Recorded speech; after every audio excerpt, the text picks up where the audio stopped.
அன்புள்ள சிம்ம ராசி அன்பர்களே வணக்கம். ஆடி மாத ராசி பலன்களை காண இருக்கிறோம். ஜூலை 17ஆம் தேதி ஆடி மாதம் பிறக்கிறது. ஆடி மாதம் பிறக்கும்போது ராசியில் சுக்கிரன், கேது, சந்திரன், 7ஆம் இடத்தில் ராகு, 8இல் சனி, 10இல் செவ்வாய், லாபஸ்தானத்தில் புதன் இருக்கிறார். விரயத்தில் குரு, சூரியன் இருவரும் உள்ளனர். அஷ்டமத்தில் சனி இருப்பதால் வரவை விட செலவுகள் தான் அதிகம். எதையும் திட்டமிட்டு தாங்கள் செய்ய இயலாது. கைப்பணத்தை எண்ணி எண்ணி செலவு செய்தல் வேண்டும். கடன் வாங்கினால் இந்த நேரத்தில் அதிகமாக வளரும்.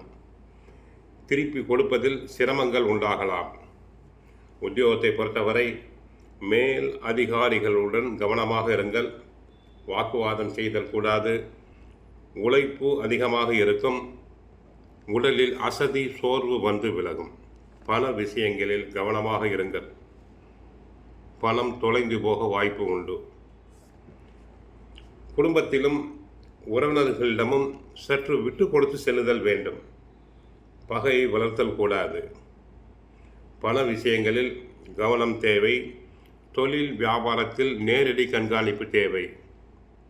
பொருட்கள் தேக்க நிலை அடையலாம். தரகு, கமிஷன், ஏஜென்சி போன்ற தொழில்களை நடத்துவோருக்கு பாதிப்பு உண்டாகலாம்.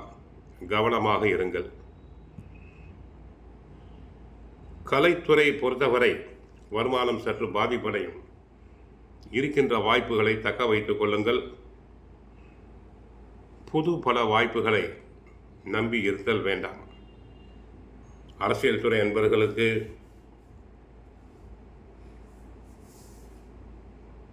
சுக்கிரனால் சாதகம் என்பதால் அரசியல்வாதிகள் புகழ் பெறுவர். கட்சியில் செல்வாக்கு உண்டு. மக்களிடையே புகழ் செல்வாக்கு பெருகும். கட்சிகள் புதுவிதமான பதவிகள் தங்களுக்கு கிடைக்கலாம். மாணவர்கள் நன்றாக படிப்பர். நல்ல மதிப்பெண்களை பெறுவர். போட்டித் தேர்வுகளில் கலந்து கொண்டு வெற்றி பெறுவர். விளையாட்டுத் துறையிலும் நன்கு பரிசு பாராட்டுதல்களை பெறுவர். மற்றபடி உடல் நலனில் கவனம் தேவை. ஜூலை மாதம் 24ஆம் தேதி சனி வக்கரம் அடைகிறார். வக்கரம் அடைவது ஓரளவு பரவாயில்லை. ஆனால் குரு 12இல் விரயத்தில் இருக்கிறார் என்பதை கவனத்தில் கொள்ளுங்கள். உடல் நலனில் கவனம் தேவை. தொழில் துறையில் கவனம் தேவை. பிறரிடம் பேசும்போதும் கவனம் தேவை. கிருஷ்ண பரமாத்மாவை வழிபடுங்கள். வீட்டில் சுந்தரகாண்டம், பகவத்கீதை, பாகவதம் பாராயணம் செய்யுங்கள். தங்களுக்கு நன்மைகள் அனைத்தும் நடைபெறும்.